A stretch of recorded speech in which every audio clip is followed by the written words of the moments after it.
जो प्रकाश होता है वो एक प्रकार की ऊर्जा होती है।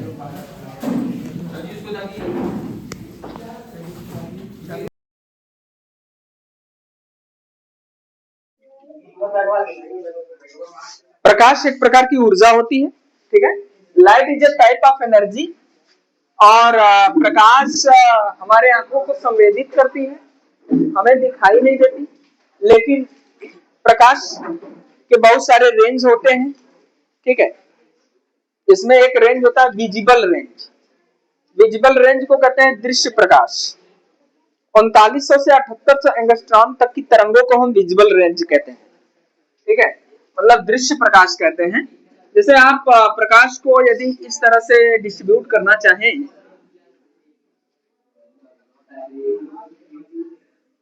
प्रकाश को इस तरह से डिस्ट्रीब्यूट करना चाहें तो एक होता है वाइब्ग्योर। वाइब्ग्योर तो 3900 से एंगस्ट्रॉम से 7800 एंगस्ट्रॉम तक की तरंगों को हम विजिबल रेंज के तहत लेते हैं, ठीक है। आंखों में प्रकाश की मात्रा को जो कंट्रोल करती है उसका नाम है परितारिका। परितारिका हमारे आंखों में प्रकाश की मात्रा को कंट्रोल करती है, ठीक है।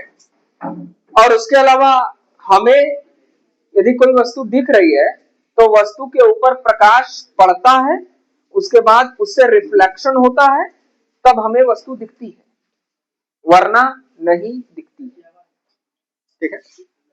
तो पहला टॉपिक है प्रकाश क्या है। प्रकाश एक प्रकार की ऊर्जा है। प्रकाश क्या है? ऊर्जा है। वो हमको दिखाई नहीं देता है, हमारी आंखों को संवेदित करता है। प्रकाश अनुप्रस्थ तरंगे हैं, ठीक है। और प्रकाश जब चलता है सूर्य से तो प्रकाश हमें विकिरण के माध्यम से प्राप्त होता है, ठीक है। प्रकाश विकिरण के माध्यम से प्राप्त होता है।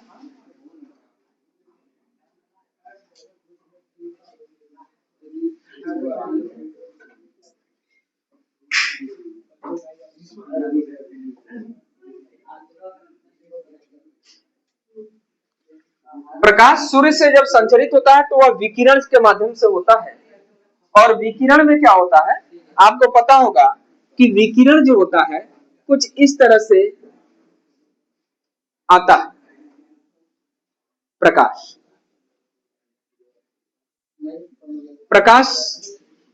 का वेग 3 लाख किलोमीटर प्रति सेकंड होता है। और ये जो प्रकाश है हमें फोटानों के रूप में प्राप्त होते हैं। प्रकाश हमें फोटानों के रूप में प्राप्त होते हैं। फोटान क्या होता है? फोटान एक साइंटिस्ट है जिनका नाम है मैक्स प्लांक, ठीक है। प्लांक के क्वांटम सिद्धांत के आधार पे जो फोटान होते हैं वो ऊर्जा के छोटे छोटे पैकेट्स होते हैं, बंडलों के रूप में होते हैं, जो पृथ्वी पर सूर्य के द्वारा आते हैं। और उस एक बंडल की एक निश्चित ऊर्जा होती है, उसे फोटान कहते हैं। और उनकी ऊर्जा कितनी होती है? देखिए ये विकिरण के रूप में, ये विकिरण है। विकिरण के रूप में हमें सूर्य से प्रकाश आता हुआ प्रतीत हो रहा है। और इसमें ये ऊर्जा के छोटे छोटे पैकेट हैं, ये ऊर्जा के छोटे छोटे बंडल हैं। और ये जो ऊर्जा के छोटे छोटे बंडल हैं, एक बंडल की ऊर्जा होती है एक पैकेट की ऊर्जा जो होती है वो होती है E बराबर एच न्यू।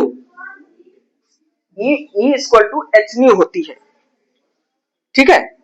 जहां H, बात नहीं करो भाई, H को प्लांक नियतांक कहते हैं, प्लांक कांस्टेंट। इसका वैल्यू होता है 6.67 गुणे 10 के पावर -34 जूल सेकेंड। और जो न्यू देख रहे हो, ये न्यू जो है ये आवृत्ति किसकी आवृत्ति है? इस विकिरण की आवृत्ति है प्लांक के क्वांटम सिद्धांत के अनुसार। जो विकिरण की आवृत्ति होती है तो आवृत्ति बराबर क्या होता है? c by lambda. लेमडा क्या है? तरंग दैर्ध्य है। तो आपके एक पैकेट की जो ऊर्जा होगी वो हो जाएगी E बराबर hc बाई लेमडा। इतनी ऊर्जा होती है एक पैकेट में प्लांक के क्वांटम सिद्धांत के अनुसार। मैक्स प्लांक ने बताया कि जो एक पैकेट है उसको कहते हैं फोटॉन। ये जो फोटॉन है, ये जो एक पैकेट है ना, इस पैकेट को क्या कहते हैं? फोटॉन कहते हैं, फोटॉन। तो आपको मैंने बताया कि प्रकाश एक प्रकार की ऊर्जा होती है जो हमारे आंखों को संवेदित करती है। प्रकाश हमें दिखाई नहीं देती बल्कि हम प्रकाश के द्वारा चीजों को देखते हैं। प्रकाश अनुप्रस्थ तरंगें होती हैं।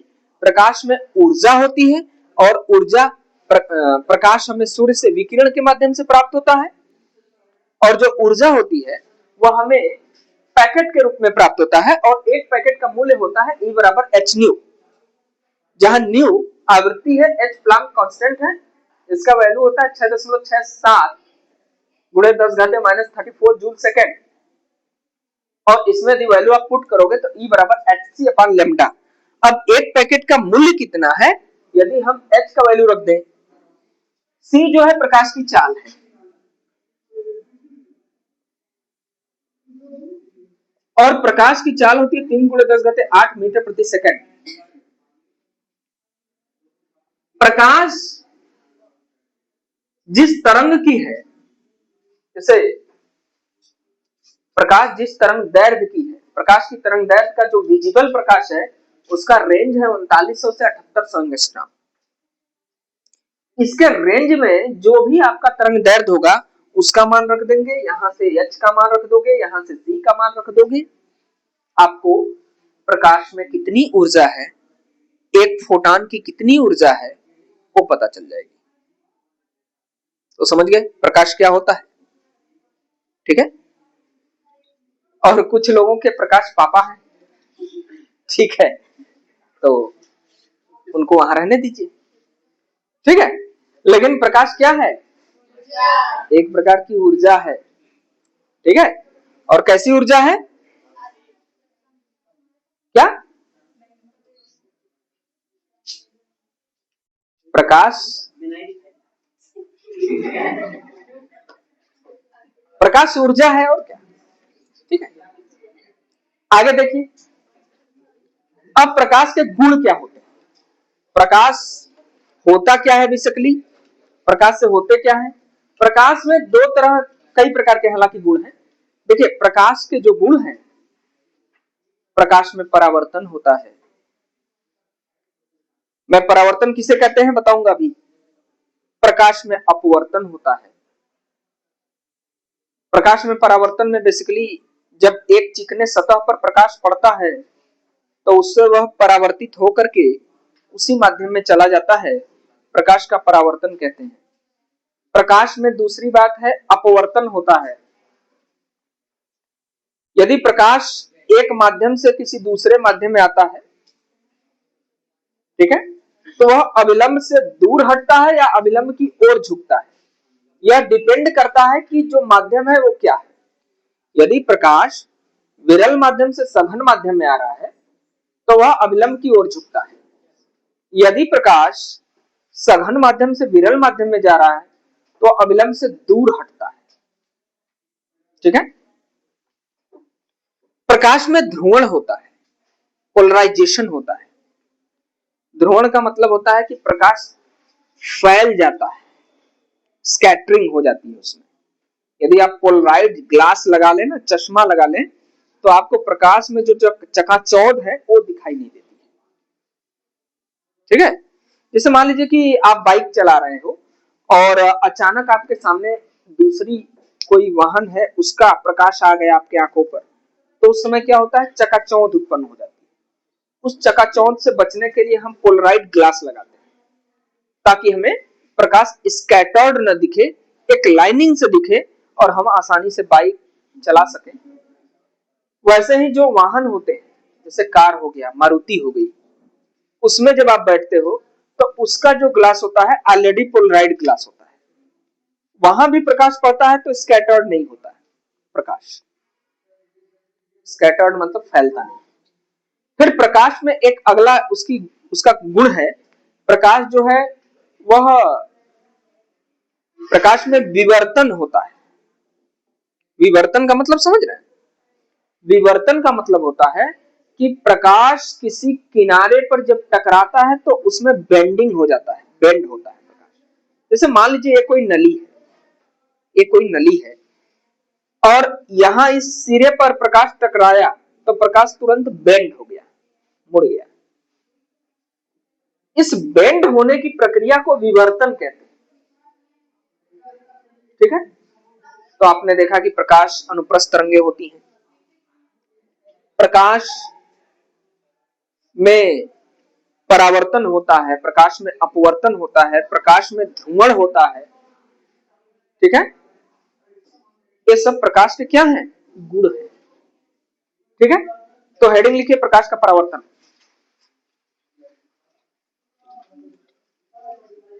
What is reflection of light? तो प्रकाश का परावर्तन क्या है?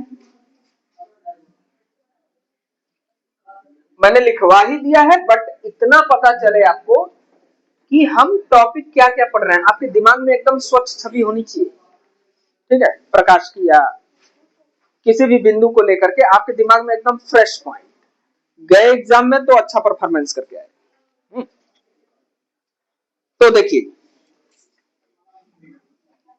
प्रकाश के परावर्तन को जरा समझिएगा सब लोग ध्यान से। देखिए जब हम एक चिकने सतह से, ये चिकना सतह है,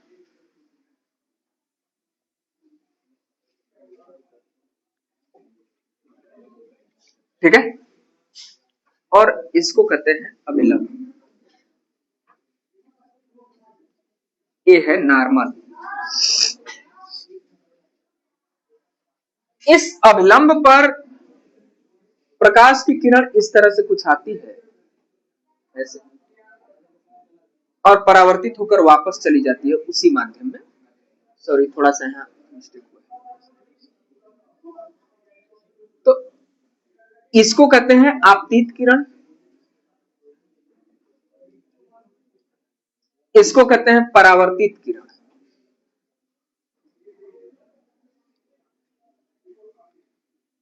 आप और इसको कहते हैं अभिलंब।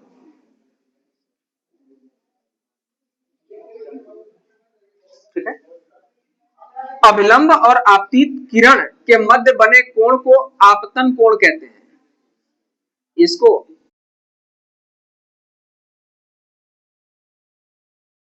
तथा परावर्तित किरण के मध्य बने कोण को परावर्तन कोण कहते हैं। यदि प्रकाश के परावर्तन को लिखने के लिए आ जाए तो आप प्रकाश के परावर्तन का डेफिनेशन लिखेंगे प्लस इसको भी इस तरह से बना के लिखेंगे। ठीक है, अब जो प्रकाश का परावर्तन है इसके दो नियम है। ठीक है, पहला नियम क्या है? पहला नियम है कि आपतन कोण सदैव बराबर होता है परावर्तन कोण के। एक बात ध्यान देना कि जो आपतन कोण है वह इस अभिलंब और आपतित किरण के बीच का कोण है, न कि इनके बीच का कोण है। इससे कोई मतलब नहीं है। यदि इसका इस कोण का मान 30 डिग्री आ रहा है, यदि आपतन कोण का मान 30 डिग्री आ रहा है तो सतह से आपतित किरण के बीच का कोण क्या होगा? सतह ए है, ये देखिए इसको कहेंगे सरफेस, सतह ये है आपतित किरण, इस कोण का मान क्या होगा?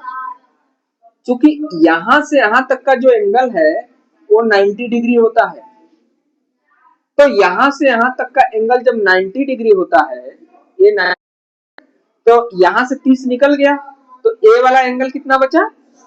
60। ये ध्यान देना है। ठीक है, तो जो लोग ध्यान से क्लास कर रहे होंगे वो समझ पा रहे होंगे कि मैं क्या कह रहा हूं। जो लोग थोड़ा भी बात कर रहे होंगे, थोड़ा भी का बात कर रहे होंगे, उनको समझ में नहीं आएगा। ठीक है, शायद वो दोबारा रिपीट करके क्लास देख लें तो समझ में आ जाए। खैर छोड़िए उनको, क्योंकि हमको सबको नहीं टारगेट करना है, हमको सिर्फ 5 लोगों को टारगेट करना है जो कि एकदम बेहतरीन काम कर सके। ठीक है, किसी भी काम को बेहतरीन कर सके, ऐसे बस 5 लोगों को चाहिए, क्योंकि 5 लोग से ज्यादा होंगे तो फिर परसेंटेज ज्यादा हो जाएगा, और मैं नहीं चाहता कि ऐसे लोगों की परसेंटेज ज्यादा हो। कुछ ऐसे भी तो होने चाहिए जो फालतू काम करे। खैर उनको छोड़िए। देखिए यहाँ पर दूसरा नियम क्या है। दूसरा नियम यह है कि आपतित किरण, परावर्तित किरण और अभिलंब, ये तीनों एक बिंदु पर मिलने चाहिए। आपतित किरण, परावर्तित किरण और अभिलंब,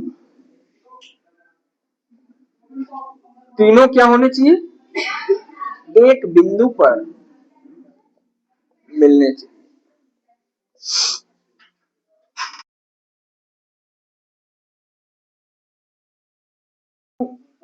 यदि आपतित किरण 30 डिग्री है तो परावर्तित किरण कितना होगा, आशुतोष जी बताइए।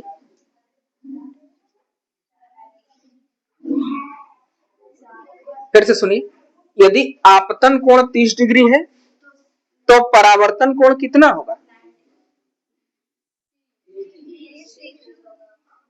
क्योंकि यहां पर मैं लिखा हूं कि आपतन कोण सदैव बराबर होता है परावर्तन कोण के। यदि आपतन कोण का मान 30 डिग्री है तो परावर्तन कोण कितना होगा। भाई इसमें कौन सा मंगल ग्रह की टेक्नोलॉजी लग गई, ये तो धरती पर की भी नहीं है ठीक से। खैर छोड़िए उनको। फिर आगे इसी के एकदम तुलनात्मक अध्ययन यदि हम करना चाहें तो ये प्रकाश का परावर्तन हो गया। अब परावर्तन 2 प्रकार के होते हैं, तुलनात्मक अध्ययन करेंगे अभी, पहले देख लेते हैं कि परावर्तन 2 प्रकार के कौन कौन होते हैं। ठीक है, परावर्तन कितने प्रकार के होते हैं, 2 प्रकार। परावर्तन 2 प्रकार के होते हैं, कौन कौन होते हैं। एक होता है नियमित परावर्तन, एक होता है अनियमित परावर्तन। देखिए नियमित परावर्तन में जो सतह होती है स्मूथ होती है, चिकनी होती है। अनियमित परावर्तन में जो सतह होती है वो कैसी होती है, खुरदरी होती है, मतलब उबड़ खाबड़ होती है। समतल क्यों होगी, जब समतल होगी तो नियमित परावर्तन हो जाएगा ना फिर। ठीक है, जब सतह उबड़ खाबड़ होगी तो सतह कम चमकीली होगी। क्यों, क्यों ऐसा होगा इसको समझिए जरा। देखिए मान लीजिए एक सतह ए है और एक सतह ए है, तो यहां देखिए इस ये जो सतह है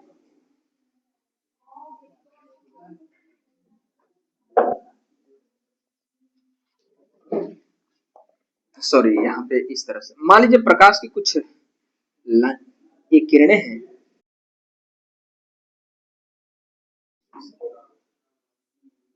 सॉरी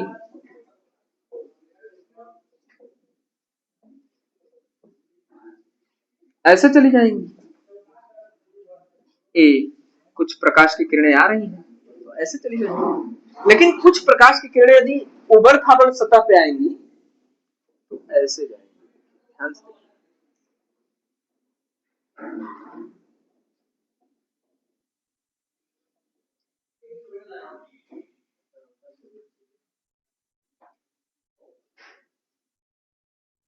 आप समझ पा रहे होंगे कि यहां पर जो परावर्तन हो रहा है प्रकाश का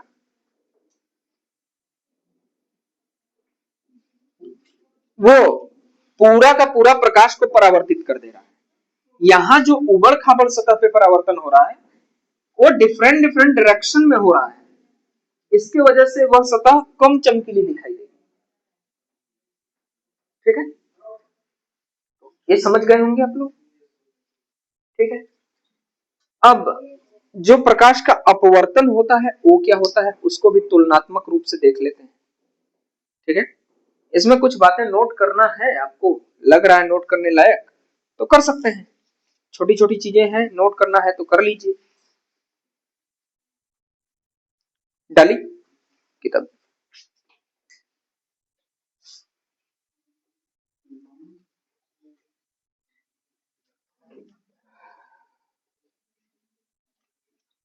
क्या उसका बुक क्या हुआ,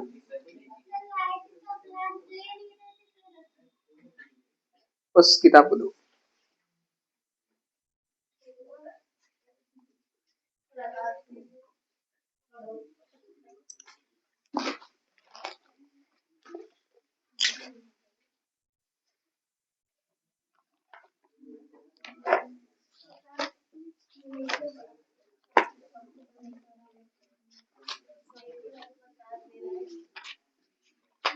बात नहीं, बात नहीं, नोट करिए जल्दी।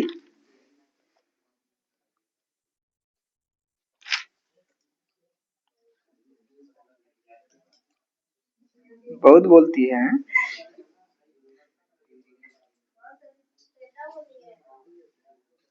अब देखिए यहां पर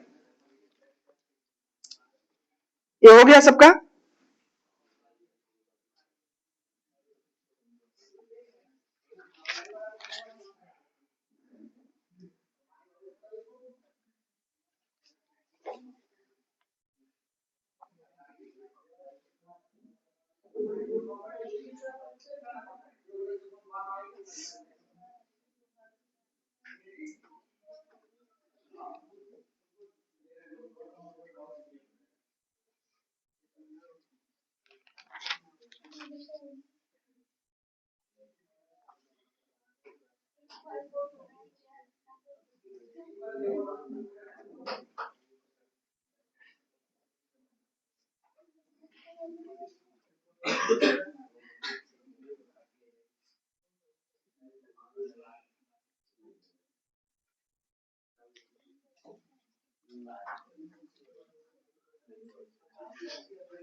फिर एक प्रतिबिंब होता है, मतलब ये हो गया सबका ना।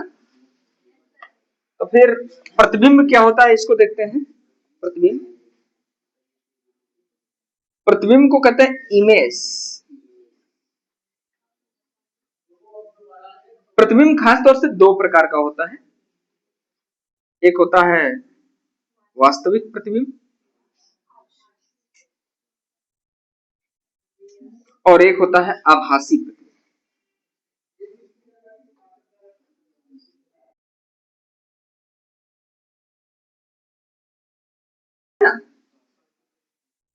कि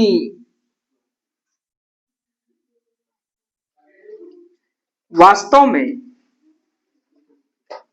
प्रकाश की किरणें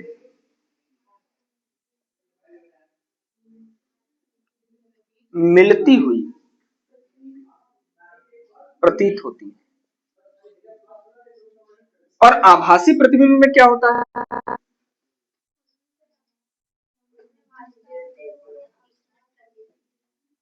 ये आभासी में वास्तव में प्रकाश की किरणें मिलती है, ठीक है, सॉरी मिलती है, ठीक है। इसमें प्रकाश की किरणें वास्तव में मिलती हैं, और आभासी में क्या होता है, प्रकाश की किरणें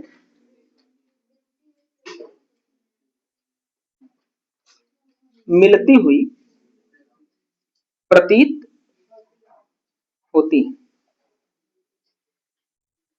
अब देखो ये जो वास्तविक प्रतिबिंब है इसको पर्दे पर प्राप्त कर सकते हैं, इसको पर्दे पर प्राप्त नहीं कर सकते, ये बेसिक मतलब है। फिर दूसरी चीज कि एक होता है दर्पण। क्या होता है, दर्पण। तो पहले हम समतल दर्पण की बात करेंगे। समतल दर्पण क्या है, एक सतह चिकना होता है और दूसरे सतह पर मर्क्यूरिक सल्फाइड का लेप किया गया होता है, दर्पण कहलाता है। ठीक है। यदि किसी व्यक्ति को अपना पूरा प्रतिबिंब दर्पण में देखना हो तो उसको उसके लंबाई का आधा दर्पण चाहिए।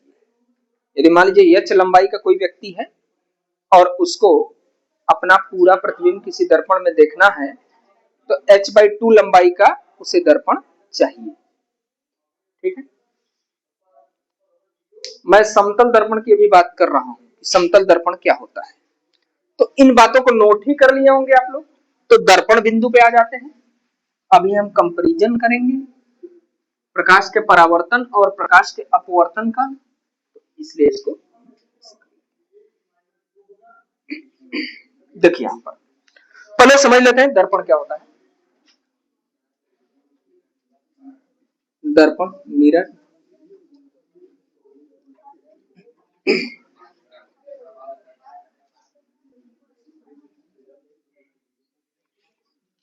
एक तरफ लेप किया गया हो, कलई किया गया हो, एक तरफ सतह चिकनी हो, दर्पण कहलाता है। पहली बात। दूसरी बात कि दर्पण जो होता है, यदि दर्पण की यदि व्यक्ति की यह ऊंचाई का है तो दर्पण कैसा चाहिए, h/2 ऊंचाई का चाहिए, पहली चीज। दूसरी चीज, यदि दर्पण के सामने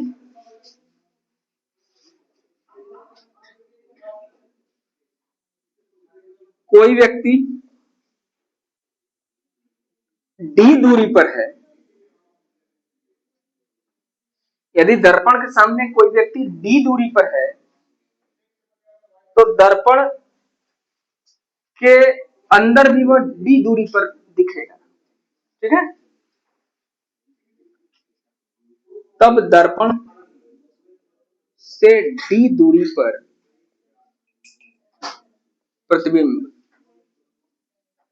बनेगा, ठीक है। इतनी बात आपको क्लियर होनी चाहिए। उसके अलावा दर्पण में एक चीज होता है ना, जो प्रतिबिंब बनता है वो लेटरल इन्वर्जन होता है। दर्पण में पार्श्वीय पार्श्वीय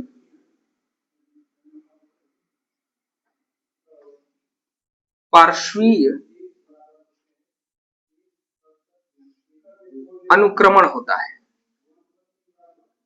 इसको कहते हैं लेटरल इन्वर्जन। मतलब उल्टा दिखता है। यदि दर्पण के सामने आप खड़े हो जाओगे ना तो आपका दायां कान बाएं साइड, बायां कान दाएं साइड, बाईं आंख दाएं साइड, दाएं आंख बाएं साइड, बाईं आंख दाएं साइड और दाईं आंख बाएं साइड दिखती है, ठीक है। खड़े होकर के ध्यान से अपने बाएं कान को छूइएगा, ये दायां है, ठीक है। तो आपको दायां कान दिखेगा, बाएं कान को छुएंगे तब ये वाला दिखेगा। जाके दर्पण के सामने खड़े होकर देख लीजिएगा। अच्छा, जीभ आप लोगों के पास एक ही है कि दो है? तो एक ही है। दो जीभ तो सांप के पास होगी, तो मतलब आपकी जीभ तो वैसे ही दिखेगी। खैर छोड़िए उसको। तो समझ गए इसको। हमें जो दर्पण है ना, दो प्रकार का है। दर्पण कितने प्रकार का है? एक अवतल दर्पण और एक उत्तल दर्पण। यहां देखिए दर्पण जो है ना, दर्पण खासतौर से दो प्रकार के होते हैं। एक गोलीय दर्पण है भाई, गोलीय दर्पण। दर्पण एक पहला होता है समतल दर्पण, दूसरा होता है गोलीय दर्पण। गोलीय दर्पण दो प्रकार का है, कनकेव और कन्वेक्स। कनकेव मिरर और कन्वेक्स मिरर, ठीक है। और ये इस तरह से आपका प्रकाश का परावर्तन फिनिश हो गया। ठीक है। उसके बाद जो दर्पण होता है, अब अवतल दर्पण किसे कहते हैं इसको समझ लेते हैं। जिसके बीच का तल दबा हो, बीच का तल दबा हो और बाहर का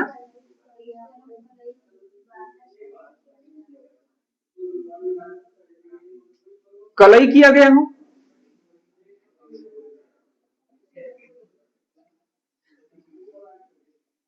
मतलब इस तरह का होता है ना अवतल दर्पण, ठीक है। और उत्तल दर्पण क्या होता है, देखिए बीच का दबा है यहां पर, ये प्रकाश का परावर्तन हो रहा है, बीच का दबा है और बाहर का क्या है, उभरा है, तो इसको कहेंगे अवतल दर्पण, ठीक है। फिर ये बाहर वाला ये जो तल है ना, ये कलई किया गया है। ऐसे ही उत्तल दर्पण में क्या होता है, बीच का तल उभरा हो, बीच का तल कैसा हो, ये ऐसे, और अंदर कलई किया गया हो इस तरह से, इसको कहेंगे उत्तल दर्पण। ये रिवीजन क्लास है तो थोड़ा सा हम तेज चलेंगे, आप जानते हैं, ठीक है। समझ ही पा रहे होंगे आप लोग उत्तल अवतल क्या होता है। अब इसमें कुछ पॉइंट्स होते हैं, पॉइंट्स को देख लेते हैं। पॉइंट्स को देखने के बाद हम प्रकाश का अपवर्तन देखेंगे। तो इसमें किसी को कुछ नोट करने लायक लग रहा हो तो कर ले, नहीं लग रहा है तो फिर मिटाते हैं, ठीक है करिए। बहुत सारे लोग 3-4 बार पढ़ चुके हैं तो फिर पढ़ रहे हैं, इसलिए उनका कंसेप्ट और क्लियर हो गया होगा मेरे हिसाब से।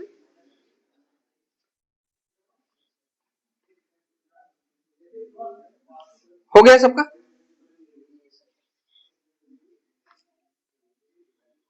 जल्दी करिए। और यदि कहीं छूट रहा है किसी का तो वीडियो पॉज करके भी देख सकता है, वहां पॉज करके नोट कर सकता है।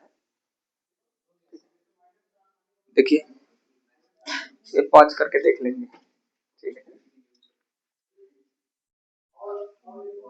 समझ में आया आपको आकांक्षा, क्लियर है ना, ठीक। और उधर आशुतोष जी क्लियर है, नीतीश जी क्लियर है आपका, ठीक है।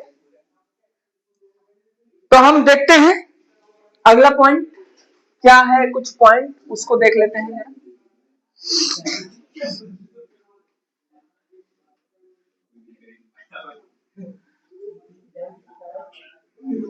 अगला पॉइंट है, मैं जितना बता रहा हूं उतना चीजें एकदम क्लियर करके जाइएगा आप लोग।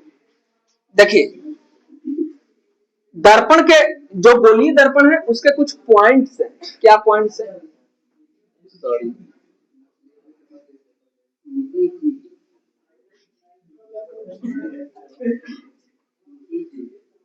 ये मिरर है,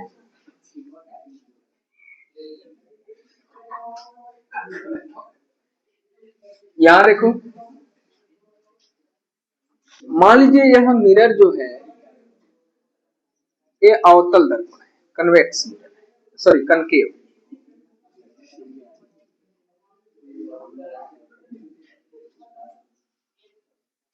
ठीक है। तो यहां पे आप देख रहे हो जो एम एम डैश है, ये वाला पोर्शन एम एम डैश, ये दर्पण का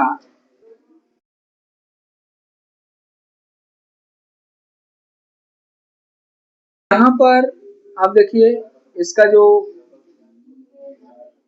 ये क्या कहलाता है, जो सी है ये वक्रता केंद्र कहलाता है,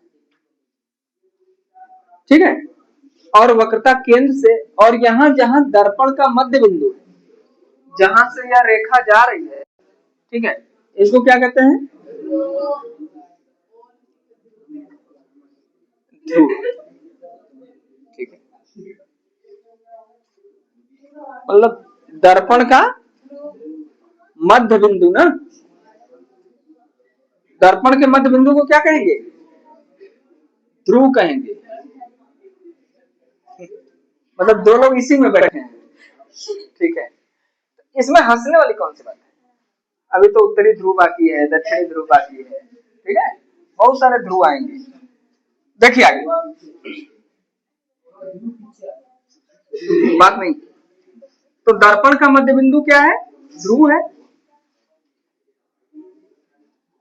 फिर यहां से देखो,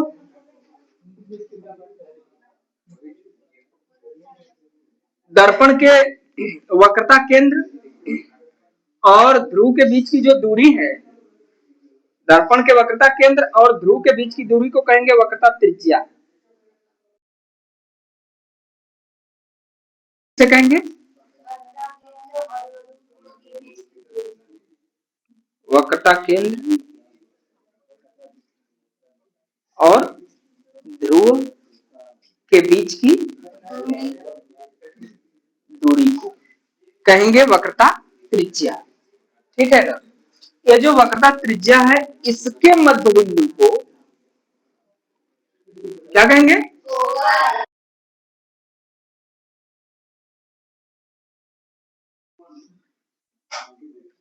वक्रता त्रिज्या के मध्य बिंदु को। फिर फोकस दूरी आता है। फोकस दूरी क्या होता है भाई? फोकस और ध्रुव के बीच की दूरी को फोकस दूरी। फोकस और ध्रुव के बीच की दूरी को हम कहेंगे फोकस दूरी, ठीक है ना। एक छूट गया, कौन है? अच्छा, मुख्य अक्ष। मुख्य अक्ष मतलब प्रिंसिपल एक्सिस।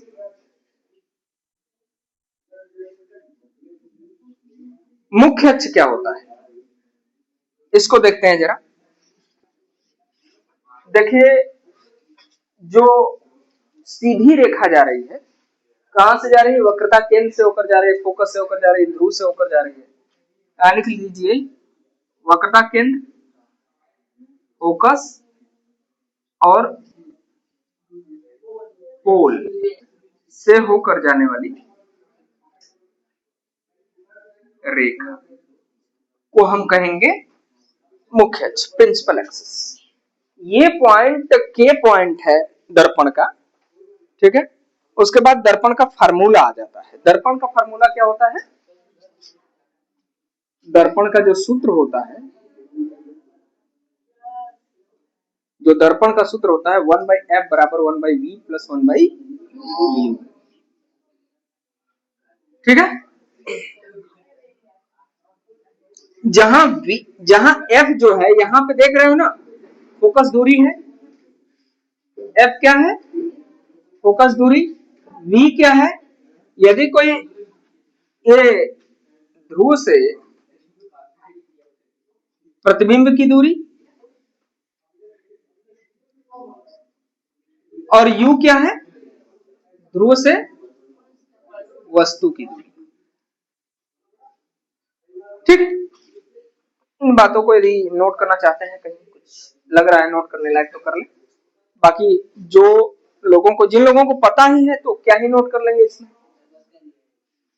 ठीक है। तो मिटा देंगे, ये भी करेंगे। अच्छा अच्छा, ठीक है, तो करिए, जल्दी करिए।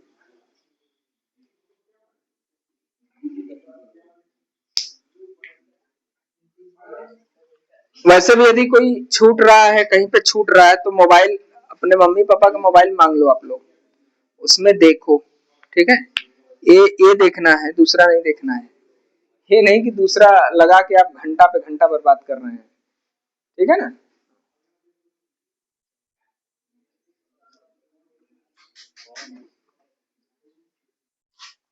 हो गया सबका?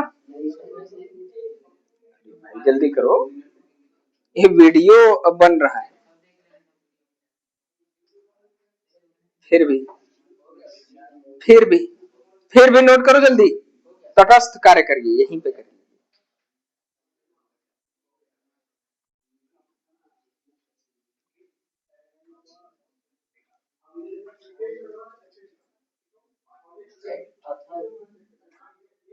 क्या हो गया? हो गया? अब इस पे कुछ क्वेश्चंस हैं। क्वेश्चंस के पहले हम थोड़ा सा देखेंगे प्रकाश का अपवर्तन क्या होता है। पहले प्रकाश के अपवर्तन को समझ लीजिए। प्रकाश का अपवर्तन जो होता है, यदि प्रकाश की किरण एक माध्यम से दूसरे माध्यम में जाती है तो वह अभिलंब से दूर हटती है अथवा अभिलंब की ओर झुकती है। यहां पर जो प्रकाश का परावर्तन है उसमें वो डिपेंड करेगा कि माध्यम कैसा है। यहां प्रकाश का जो परावर्तन आप देख रहे हैं, इसमें प्रकाश जिस माध्यम से आती है उसी माध्यम में वापस चली जाती है। ठीक है, क्योंकि देखो इधर भी माध्यम वायु है, इधर भी माध्यम वायु है, दोनों का माध्यम सेम है। ठीक है, तो प्रकाश यदि वायु से आ रही है तो फिर वायु में ही चली जा रही है।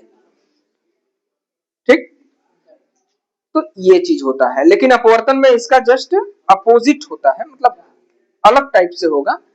इसमें उसमें माध्यम चेंज होगा। अभी देखिएगा ध्यान से।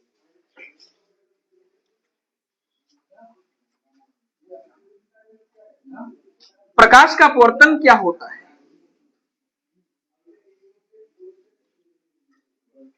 और प्रकाश के अपवर्तन के कुछ एग्जांपल्स भी है, जैसे तारों का टिमटिमाना। तारे टिमटिमा रहे हैं तो इसका, तारे ध्यान से देखेंगे वो टिमटिमाते नहीं है तारे। तारों में जो ऊर्जा का स्रोत होता है प्लाज्मा होता है। तारों में बेसिकली जो ऊर्जा का स्रोत है वो क्या है? प्लाज्मा है। प्लाज्मा किसे कहते हैं? प्लाज्मा पदार्थ की चौथी अवस्था होती है।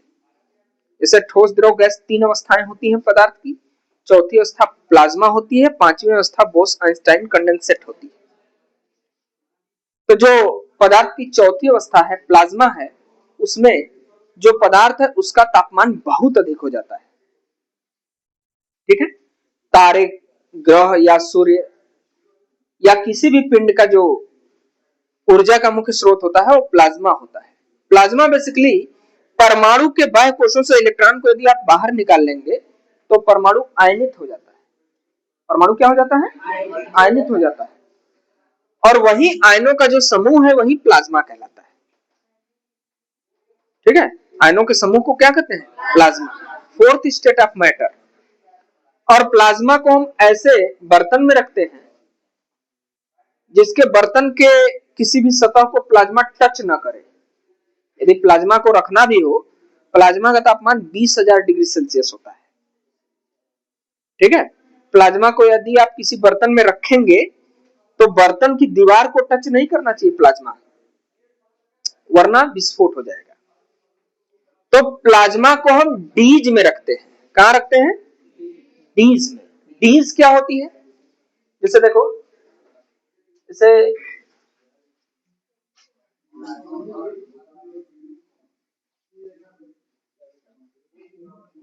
एक डी आकार का ऐसे बर्तन होता है,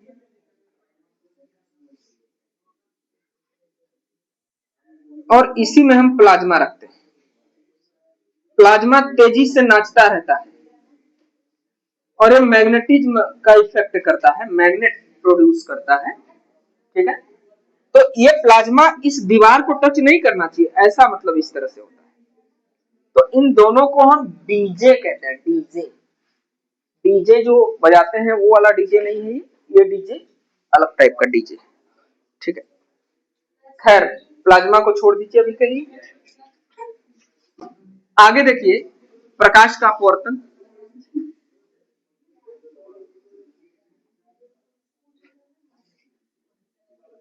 प्रकाश का अपवर्तन क्या होता है? जब प्रकाश एक माध्यम से दूसरे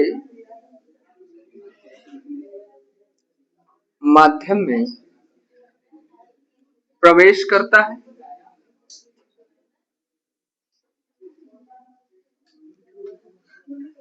तो वह अभिलंब की ओर या अभिलंब से दूर हटता है।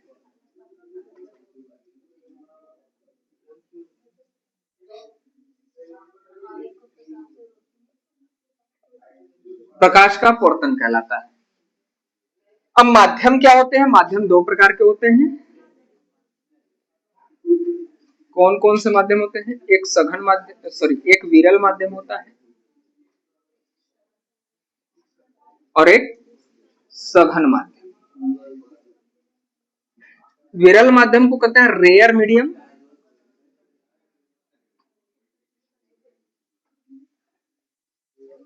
और सघन माध्यम को कहते हैं डेंसर मीडियम।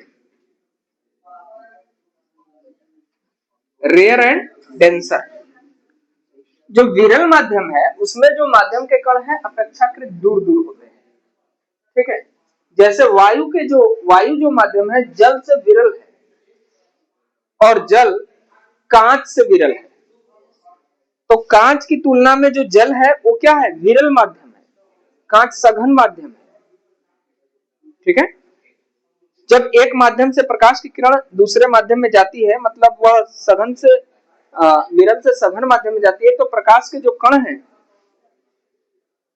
प्रकाश के जो रंग हैं, उनके वेग बदल जाते हैं। उनका तरंगदैर्घ्य तो नहीं बदलता, लेकिन वो अलग अलग वेग से गति करने लगते हैं उसमें जाकर के। ठीक है, आवृत्ति नहीं परिवर्तित होती है, चाहे प्रकाश की किरण किसी माध्यम में जाए, लेकिन और चीजें परिवर्तित हो जाती हैं। ठीक है, वेग परिवर्तित हो जाएगा। जैसे सबसे अधिक प्रकाश का वेग निर्वात में होता है 3 लाख किलोमीटर प्रति सेकंड, और जैसे ही वायु में आता है तो 3 लाख से कम हो जाता है। ठीक है, लेकिन यदि एक माध्यम से दूसरे माध्यम में प्रकाश प्रवेश कर रहा है तो उसकी आवृत्ति नहीं बदलती, अपवर्तनांक चेंज होता है। ठीक है, अभी हम बताएंगे अपवर्तनांक क्या है। ठीक है, उसे रिफ्रैक्टिव इंडेक्स कहते हैं। रिफ्रैक्टिव इंडेक्स क्या होता है? निर्वात में प्रकाश की चाल बटे माध्यम में प्रकाश की चाल के अनुपात, मतलब निर्वात में प्रकाश की चाल और माध्यम में प्रकाश की चाल का अनुपात को हम अपवर्तनांक कहते हैं, refractive index. The ratio and speed of light in vacuum and speed of light in medium is called refractive index. ठीक है, तो यहां पे विरल माध्यम, जिसमें माध्यम के कण दूर दूर हों, जिसमें माध्यम के कण दूर दूर हों, दूर दूर का मतलब वो वाला दूर दूर नहीं है जो आप करते हैं रोज रोज। ठीक है, सघन माध्यम, जिसमें माध्यम के कण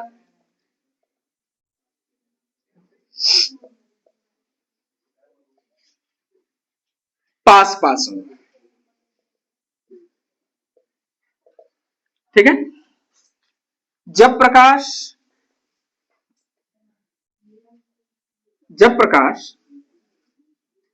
विरल से सघन में जाएगी, जब प्रकाश विरल से सघन में जाएगी तो क्या होगा? अविलंब से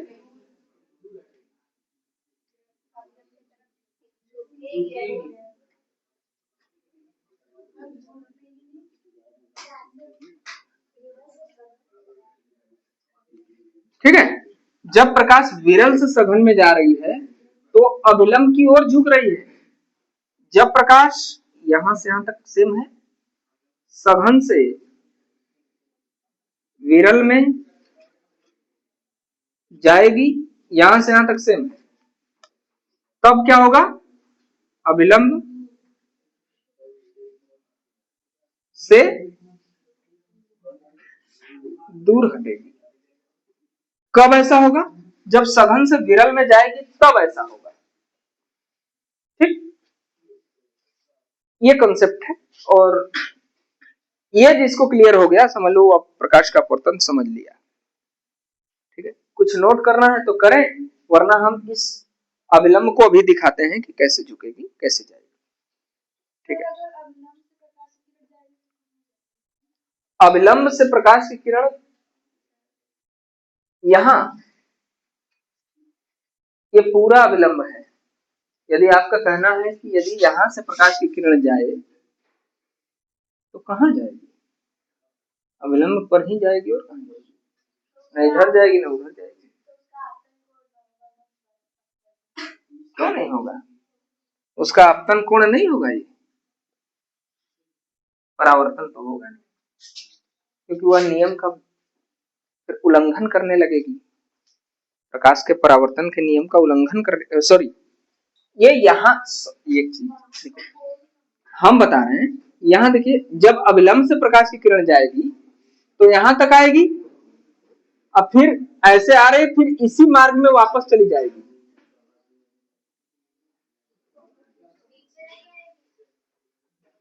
प्रकाश का परावर्तन हो रहा है ना, नीचे कैसे आएगी? ठीक है।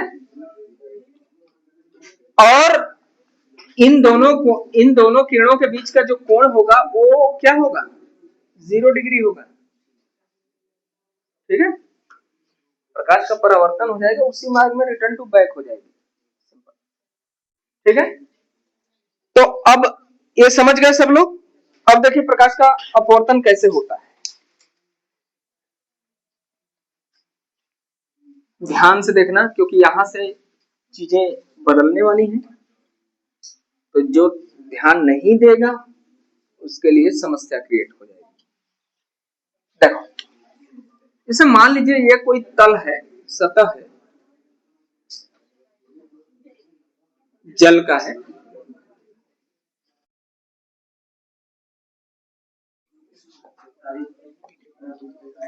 और यहां है अविलंब,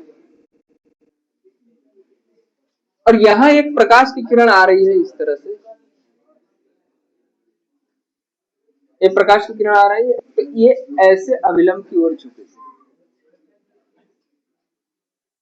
ठीक है। यहां देखिए जो नॉर्मल है इसका, ये आपतित किरण है, इसके बीच जो कोण बनेगा वो आई बनेगा, और इनके बीच जो कोण बनेगा वो आर बनेगा। इस केस में क्या होता है, ये जो आपतन कोण है, और इसको हम कहते हैं आपतन कोण। क्या कहते हैं? और इसको क्या कहते हैं? कौन परावर्तन बोल रहा है? अरे भैया, प्रकाश के परावर्तन में परावर्तन कोण न होगा, अपवर्तन में परावर्तन कोण होगा, अपवर्तन में अपवर्तन कोण होगा। ठीक है। अच्छा, यदि प्रकाश की किरण आप देख रहे हो विरल माध्यम से सघन माध्यम, ये माध्यम 1 है और ये माध्यम 2 है। ये जो माध्यम 1 है रेयर मीडियम है, यह माध्यम 2 है डेंसर मीडियम है। मतलब रेयर मतलब विरल, और डेंसर मतलब सघन है।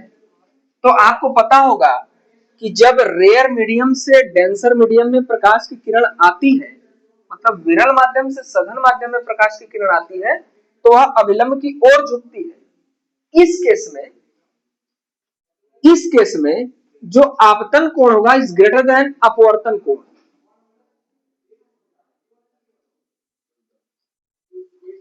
इसका मतलब समझ रहे हो?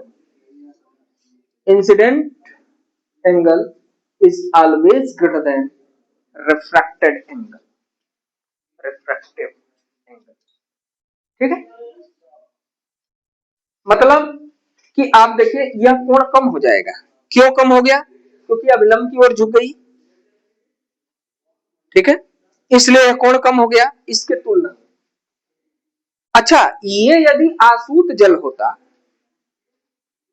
तो भी इसका कुछ न कुछ अपवर्तनांक होता, तो भी ये झुकता। ठीक है। कुछ जल ऐसे होते हैं जिसमें प्रकाश की किरण बेंड नहीं होती है इधर नॉर्मल की ओर, जैसे बेंजीन, जैसे एल्कोहल, उसमें बेंड नहीं होगी। ठीक है। बेंड का मतलब अविलंब की ओर नहीं झुकेगी, वो सीधी निकल जाएगी। लेकिन जो सघन होगा, जैसे वायु से सघन है कोई ना कोई पदार्थ, जैसे हीरा, हीरा क्या करता है? प्रकाश का अपवर्तन करता है और प्रकाश का पूर्ण आंतरिक परावर्तन करता है, इसलिए वो बार बार चमकता है हीरा। ठीक है।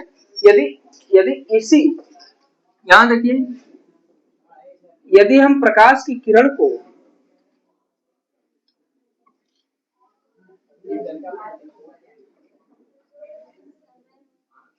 बस छोड़ रहे हैं, क्या समय है बताइए? 5:18।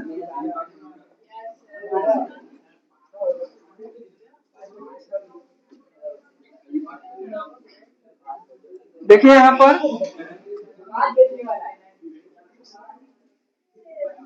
इधर मीडियम एक है, मान लो डेंसर, और इधर माध्यम है, मीडियम 2 है विरल। तो यहां प्रकाश की किरण सीधे अग्लम से दूर हटेगी। मतलब आप क्या कहेंगे? Angle incident angle is less than refracted angle, refractive angle. ये तो कितनों को समझ ही नहीं आएगा जो हल्ला कर रहे हैं। आज के लिए इतना ही, कल हम इसको कंटिन्यू करते हैं और पूरा रिवीजन करवा देंगे आपका। जाइए, बंद करो।